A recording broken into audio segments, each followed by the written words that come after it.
Assalamu alaikum. This is the last video for Chapter 1 Energy. In this video, we are going to solve a problem which is a part of the first exercise in the first session of 2018. At the beginning, let's remember the main ideas of the lesson. Pause the video, take notes, and then follow up with the solving of the problem. Motion of a disk. A vertical thin string is fixed to a ceiling from its top end while the other end is wound around a uniform homogeneous disk of center of mass G, radius r, and mass 2 kilograms. OX is a vertical axis oriented positively downward and of origin O. At t0 equals to 0, the disk is released from rest. G coincides with O, and at a height h equals 2.7 meters from a horizontal line AB. G moves then in rectilinear motion along the x-axis. At instant t, the abscissa of G is OG equals to x, and the algebraic value of its linear velocity is v equals dx by dt, or the derivative of x, and the disk rotates with an angular velocity theta prime around its horizontal axis delta, passing through O. During the motion, the string remains tangent to the disk. Neglect air resistance. The aim of this exercise is to determine the speed and the acceleration of G when it passes through the line AB. Given the horizontal plane containing AB is the reference level for gravitational potential energy, the linear speed of G at an instant t is v equals to r theta prime. The moment of inertia of the disk about delta is I equals half mr squared, and G is 10 meters per second squared. Calculate the mechanical energy of the system disk Earth at t0 equals to 0. The expression of the mechanical energy is the kinetic plus gravitational potential energy. But we know that it starts from rest, so the kinetic energy is 0, thus the mechanical energy is just mgh. So 2 times 10 times 2.7 equals to 54 joules. Write in terms of v, m, theta prime, and I the expression of the mechanical energy of the system disk Earth when G passes through the line AB. The mechanical energy final at AB is the kinetic energy plus the gravitational potential energy.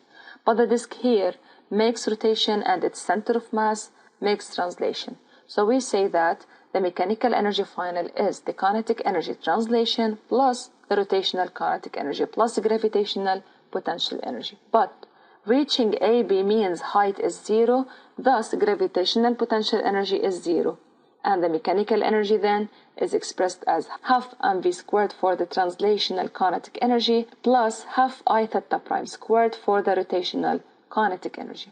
Apply the principle of the conservation of mechanical energy to determine the speed of G when it passes through the line AB. Applying the conservation of the mechanical energy, we say mechanical energy initial equals to the mechanical energy final.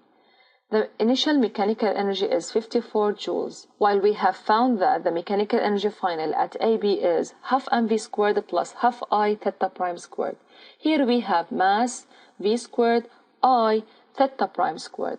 We can replace I by its expression mr squared for the disk, and instead of theta prime we can replace it by v over r.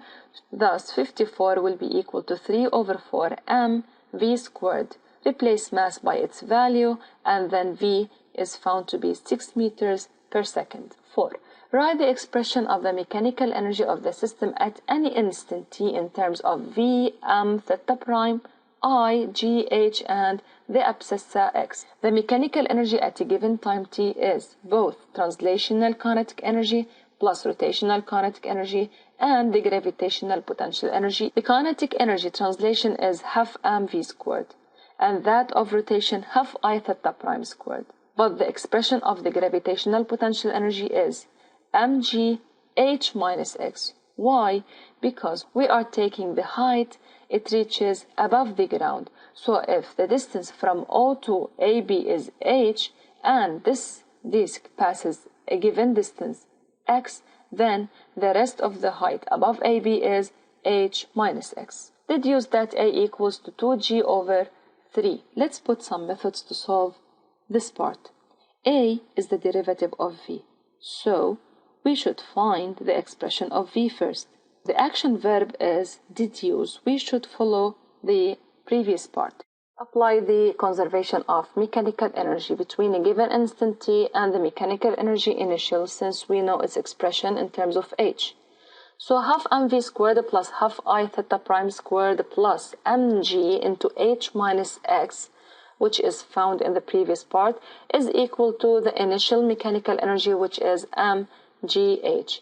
Expanding mgh minus x and replacing I and theta prime by their expressions, we can find that half mv squared plus half mr squared over 2 times v squared over r squared plus mgh minus mgx equals to mgh. Reducing r squared by r squared in the expression of the rotational kinetic energy gives us half mv squared plus 1 over 4 mv squared plus expanding the potential energy is mgh minus mgx equals to mgh. Then 3 over 4 mv squared plus mgh minus mgx equals to mgh. Subtract mgh from both sides. The answer is 3 over 4 mv squared equals to mgx, where v squared equals to 4 over 3 gx. Here we can see that v, which is a function of time, depends on x, which is also a function of time. So we can derive v squared to find the acceleration, such as the derivative of v squared is 2vv prime equals to 4 over 3 gx prime. So by comparison, the acceleration is given as 2 over 3 times g. This is the end of this problem. Thank you for watching. Study well, and if you have any question, please don't hesitate to ask your teacher. Good luck.